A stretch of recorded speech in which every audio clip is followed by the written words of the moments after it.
Fun fact, I have zero motivation to write today. I had zero motivation to write yesterday.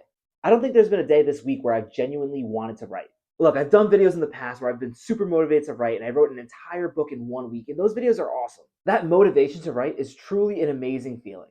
But the truth is, I don't always have that motivation to write. In fact, I normally don't have that motivation to write at all. And while I have proven I can be super productive during those times of motivation don't come enough where I can just rely on them to get my writing done. If I only wrote when I was feeling motivated to write, I would only write about 20 days a year. And yeah, if I only write 20 days a year, I'm not going to reach my goal of becoming a published author. So yeah, one of the big things I've had to learn as a writer is how to write without motivation. And today I'm going to give you 6 tips on how to write without motivation. That being said, as much as I would love for you to stick around and watch all the videos on my channel, after you're done watching this video, put YouTube down and try to sit down and write.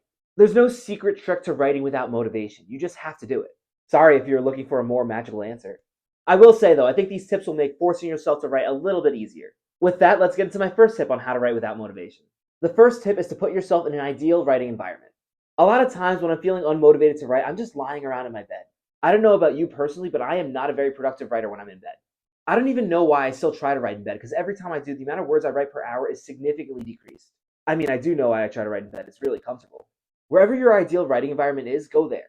For me, I'm the most productive sitting up at my desk. Basically, set up your writing environment the way you would if you were feeling motivated to write. For me, sometimes just cleaning my desk off brings some of that motivation to write back. And even when that motivation doesn't come back, I make sure to sit myself in front of my document and see what happens.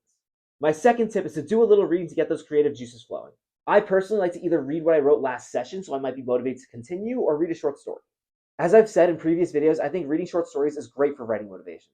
You can also sub out the reading for maybe watching something that will inspire you, but I also caution against that because that can quickly become a procrastination loop. One thing I will emphasize is try to avoid reading a longer work. Remember, the goal here is to write, not get hooked in a book for 3 hours. My third tip to write without motivation is setting small goals for yourself. It can be really daunting to push yourself to write an entire chapter when you're not really feeling motivated to write. What isn't so daunting is pushing yourself to write at least 100 words. Don't worry about the quality, just set a goal to put something on the page. Personally, when I'm not really feeling motivated, but I gotta get some words on the page, I convince myself to do a 10-minute writing sprint. The reason I think this works so well for me is that a 10-minute writing sprint is not a really big commitment. In my brain, I'm not telling myself I'm gonna have to sit there for hours. Also, I'm used to not really worrying about quality when it comes to my writing sprints.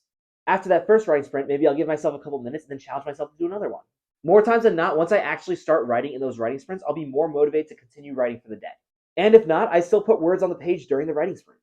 My fourth tip, which might be the best tip out of all of these, is to build a writing routine. When you build up a good routine, it's easier to keep it going. I find it easier to do my push ups in the morning because I've made a routine out of doing it. Most mornings, I don't want to do those push ups, but I also don't want to break the routine. The same goes for a writing routine. When I'm in a writing routine, I don't want to break it. What I like to do is get a calendar and just put an X every single day that you wrote. You'd be surprised how just seeing those X's will make you want to write more consistently. Making a writing routine makes writing feel like a more natural part of your everyday life. And like a gym routine, you don't have to do it every day. Maybe you write every other day, or you take every third day off. The key to a good writing routine is committing to sticking to it. If you miss a day or two, make sure you get right back on it. A lot of times I've noticed my writing routines don't really break down when I allow myself to miss the first day. It's when I continue to miss the second day and the third day that things start to get chaotic.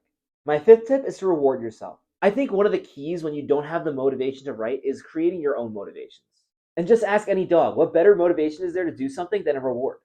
Maybe you allow yourself to have a piece of chocolate if you complete your writing for the day. Or you don't let yourself go on social media until you've written something. Now that's a good one. It doesn't have to be a big reward. It can be something as small as just acknowledging you've done a good job when you've written 3 days in a row. A lot of writers are super hard on themselves when they fail their goals, but they don't reward themselves when they succeed. Take pride in your victories, even if they're small. So what if you only wrote 200 words today? You still wrote 200 words. My sixth tip is actually to know your limits and don't push yourself too hard. Look, I know a lot of these other tips were about how to force yourself to write when you don't really feel like it, and that's a good thing. You shouldn't just not do something because you don't feel like it.